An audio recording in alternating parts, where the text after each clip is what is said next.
Joining me in the studio is the wonderful Tanya Unkovich, and I'm calling it the title of today's one because it's so good. Why worry? It's probably not going to happen anyway.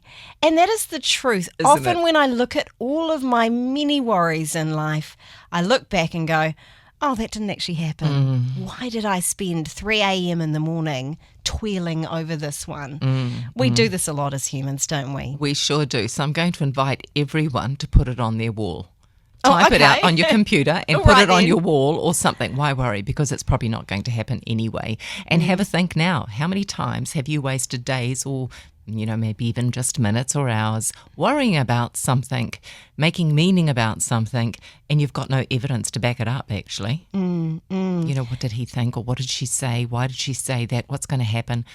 Just stop it. I mean, there does seem to be, and for good reason, a lot of anxiety, a lot of worry out there at the moment. I mean, you're probably talking to a lot of people that are going, I just feel concerned about my future and I can't stop thinking about it. What do you do if that's where you're at right now?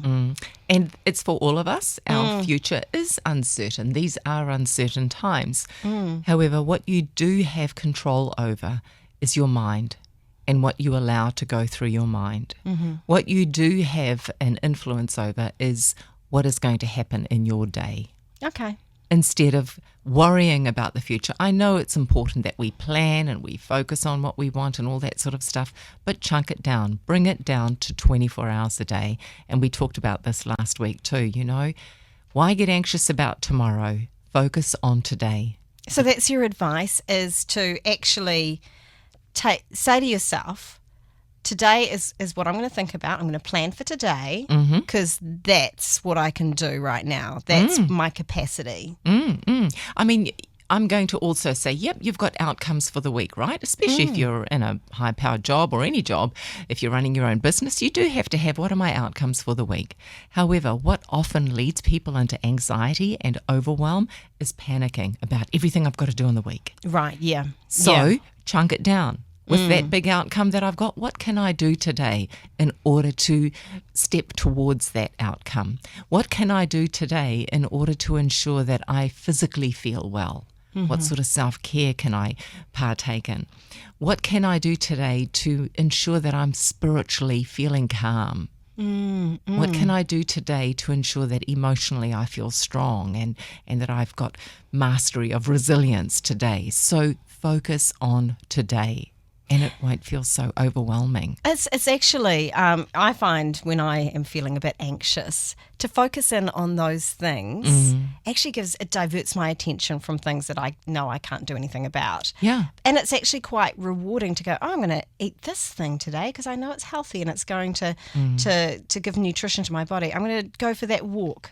It's not massive, but it's going to do something good for me. Those sorts of things, and actually writing them down, really helpful, right? It absolutely does help, because then at least you've got something there in front of you to progress with and do, right? But so often we let so much stuff go on in our mind, right? Yeah. And that's where it stays. Put it down on paper in front of you, and often it doesn't feel as overwhelming. Telling another person? What do you think? Absolutely, yeah. If you've got a mentor or someone there to be accountable, then absolutely. Yeah. Even if it's your partner, husband, spouse. Yeah. Sometimes it's nice to have someone in your life who goes, would you just stop this? Yeah.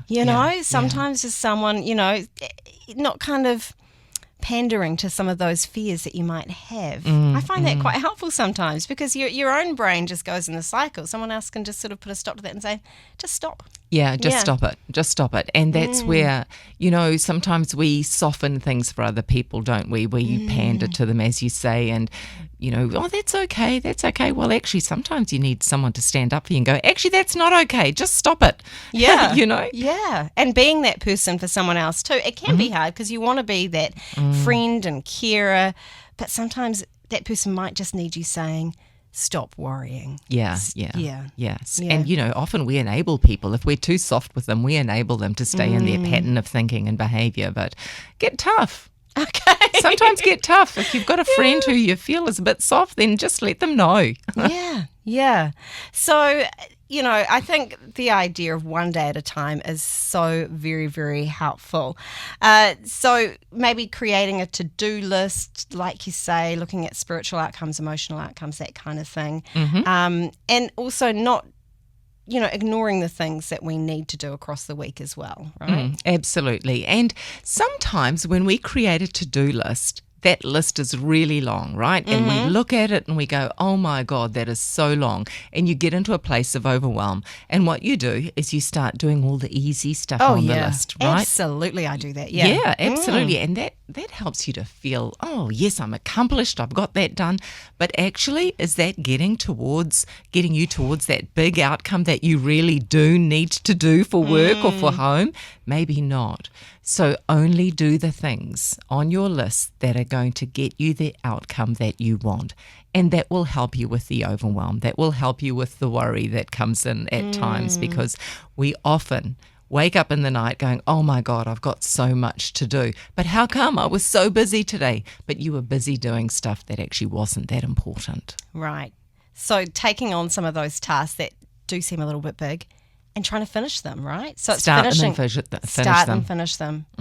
Absolutely, absolutely. Like today, my husband was saying to me, I can do this and I can do that. And I said to him, no, don't start that. Finish that one first. And he went, oh, okay, good idea. Yeah. So there you go. Yeah. Once you've finished a task, you feel great. You do. It's fun starting a task, but it's not fun when you don't see it complete, right? Well, it adds to that feeling of clutter, doesn't it? If you've got things lying around that are incomplete, then that's what it's going to feel like in your head. Yeah. So tidy up your surroundings, tidy up even your desk, your office desk, anything to help you feel calm and present, not cluttered. Yeah. This is really good stuff, because I think for many of us right now, there is that feeling that the world is an unsettling place. It has changed very, very quickly, and we just don't feel very in control, right? But perhaps we can control the one day at a time thing a lot easier than the entire future, right? There is so much in our lives that we can't control, and that's what we get anxious about. So I'm going to invite you to really start to believe in yourself. Start to know that actually I can control what goes through my mind, and I do trust my instinct.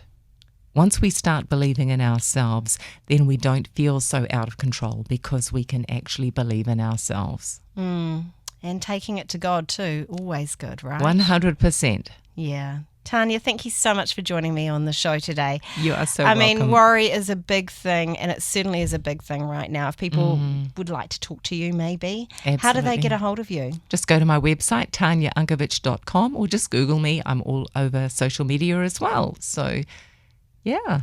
Thank you so much, Tanya. Have a great week. You too.